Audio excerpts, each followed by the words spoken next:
اس چمن کو سبق آئین نمو کا دے کر قطرہ شبنم بے مایا کو دریا کر دیں، رخت جان بت کدہ چین سے اٹھا لیں اپنا،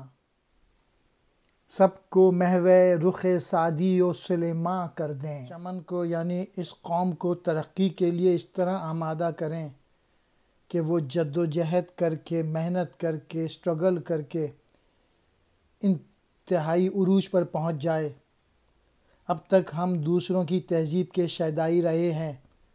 اور انہی کی نقل کرتے رہے ہیں، لیکن اب ضروری ہو گیا ہے کہ ملت کو اپنی تہذیب اور اقدار کی طرف راغب کریں، اس باغ